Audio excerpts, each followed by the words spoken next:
My name is Alex Carter, and if you had asked Anione at school to describe me, type probably say was quite responsible, maybe even a little boring. No one knee about the secret I carried, the part of me that I never dare to show in daylicht. But secrets, I will learn it, have a way of dragging themselves into the light. And mine? Mine was about to be ripped open in the most humiliating, terrifying way imaginable, by my own stepmother. I was 17, just trying to survive my finale of high school. After Dad remarried, our family life changed drastically. My stepmom, Vanessa, was awaiting my dad wasn't glamorous, sharp, demanding. She came from money and had an iron sense of control over everything she touched. From the polished marble kitchen counters to the way the curtains were perfectly aligned in the living room, Vanessa expected perfection. And I was far from perfect. Dad worked late nichts, so mit him is disappearing on long business trips, which meant it was usually just me and here in the house. I kept to myself, spending hours in my room on homework, or, at least, that's what Vanessa took. The truth was that behind my locked bedroom door, I was Simeone Else. It started small. Borrowing a lip gloss from the bathroom cabinet. Slipping my arms into one of Vanessa's silky robes when she was out. Just little things to quit the restless that she couldn't explain. But soon, little things weren't enough. I found myself sneaking into her closet when I knew she was at her weekly spa appointments. She had racks of dresses, each one more beautiful than the last. Sequins that glittered like stars, satins that whispered across my skin, and high heels that transformed the way I carried myself. When I looked in her mirror, I did just see Alex, the cute boy. I savais Simeone Else. Softer. Prettier. Simeone who, deep down, I longed to be. But it was dangerous. One mistake and she'd catch him And yet, the risk only made the thrill sharper. Our house wasn't the kind of cozy, leave it in home most of my friends had. It was a modern glass and stone giant, with spotless floor and cold, echoing hallwise. Everything about it screamed money and control.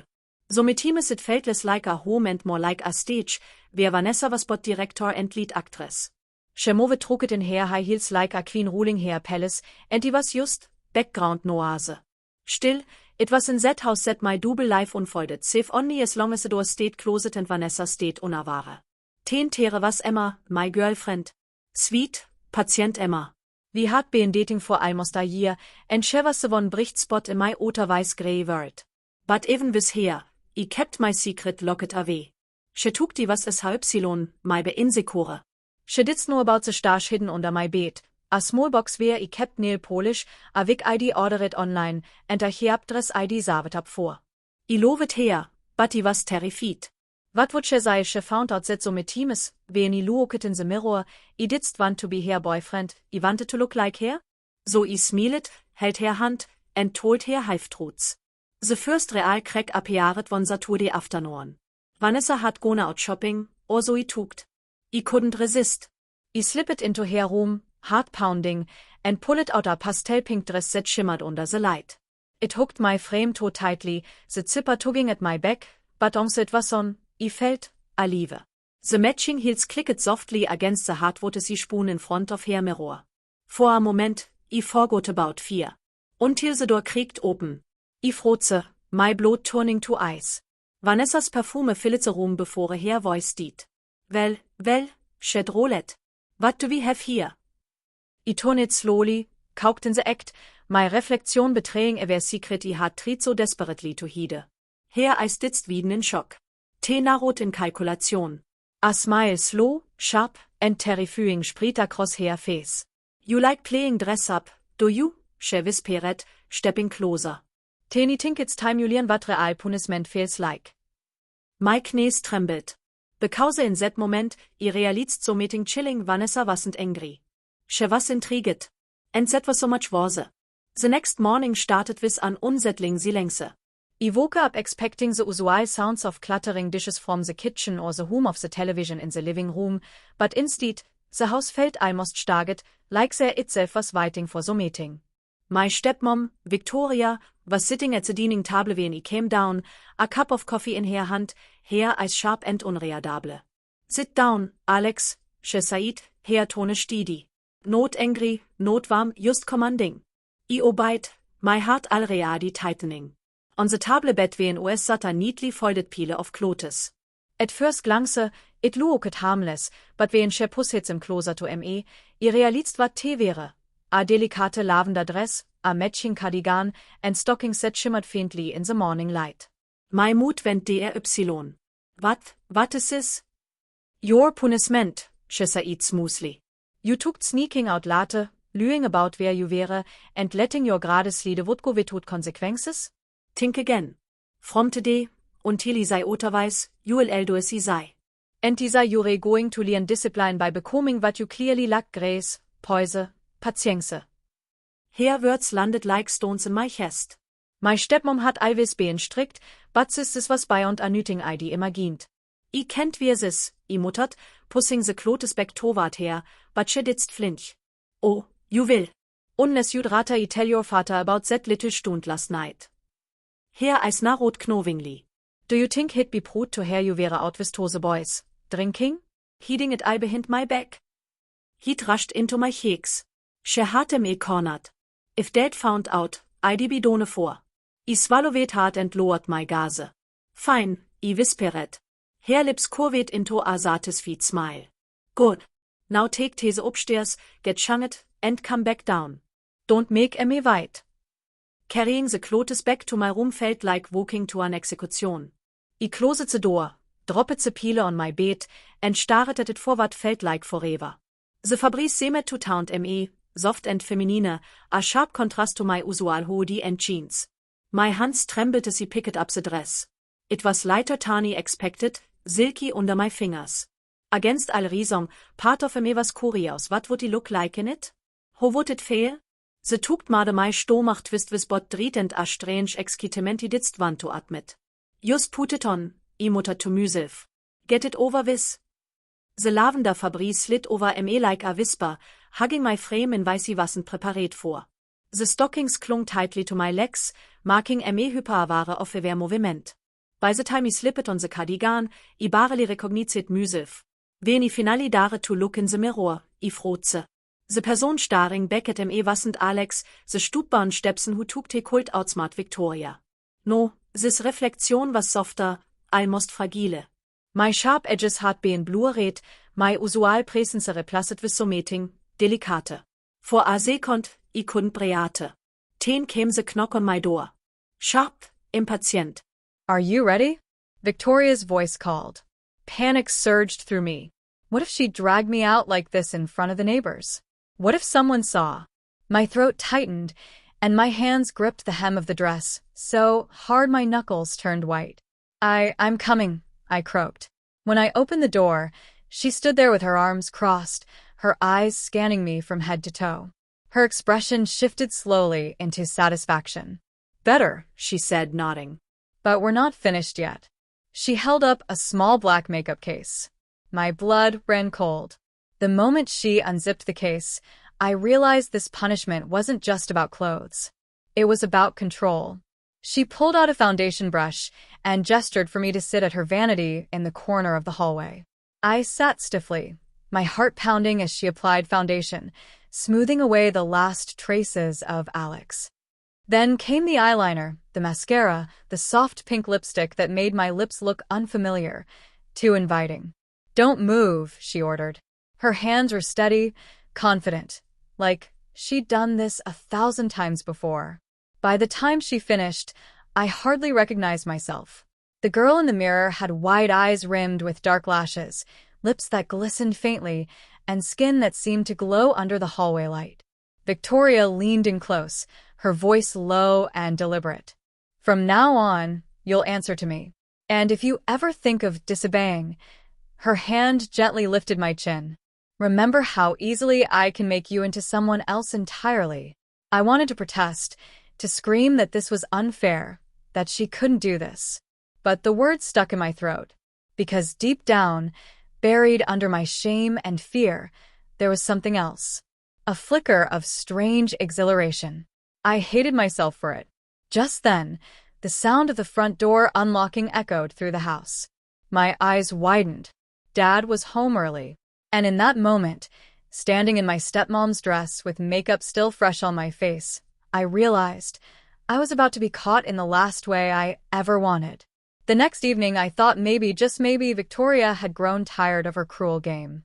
I'd spent the afternoon shut in my room, still feeling the lingering humiliation of being paraded in front of my dad without him even realizing it. But when she appeared at my doorway holding a garment bag, my blood ran cold. "Get dressed," she said simply, hanging the bag on my closet door. "What is it this time?" I asked, my voice cracking, already dreading the answer. Her smile was unsettling, the kind of smile that meant she'd already planned everything down to the smallest detail. "Your outfit for tonight. We're going out." My stomach dropped. "Out!" I nearly shouted. "No way, I can't. Someone will see me." "That's the point," she said coolly, stepping closer, her perfume surrounding me like a net. "Your father's boss and his wife are hosting a little dinner party. He couldn't make it, but I promised we'd still represent the family. And lucky for me, I have the perfect daughter to accompany me." Her words struck like lightning. Daughter. She wasn't just making me wear dresses in private anymore. She was pushing me out into the world, daring me to play this role in public. "I'm not doing this," I said firmly, trying to summon courage. "If you try to make me, I'll..." She arched an eyebrow. "You'll what? Tell your father you've been sneaking out, lying, drinking, breaking rules? Or will you admit that you've been playing dress-up with your stepmother?" Silence. She knew she had me trapped. Again. The dress inside the garment bag was unlike anything I'd ever seen up close.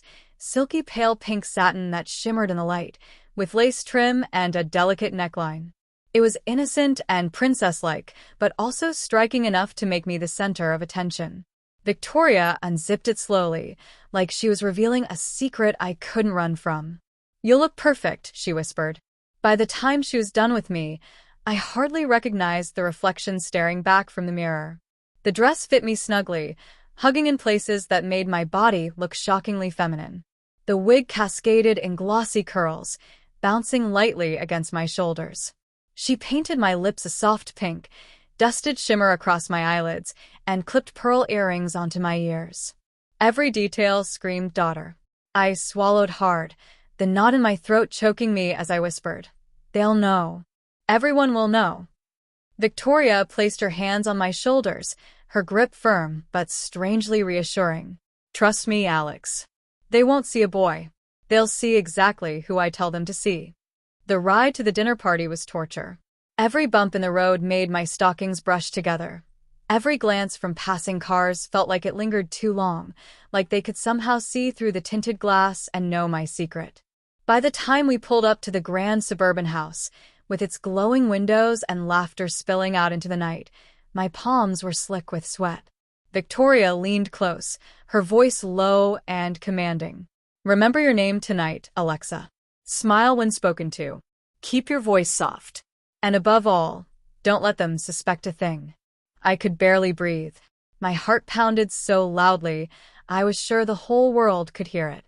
The door opened, and we stepped inside. The room was filled with people in elegant dresses and sharp suits, glasses of champagne glittering in their hands. Conversations buzzed, laughter rippled, and eyes turned toward us as Victoria led me in with a hand resting proudly on my back. "This is my daughter," she announced smoothly to the hostess, her voice dripping with ease. "She's been looking forward to tonight." The woman's eyes swept over me, and for a split second, I thought she saw through me.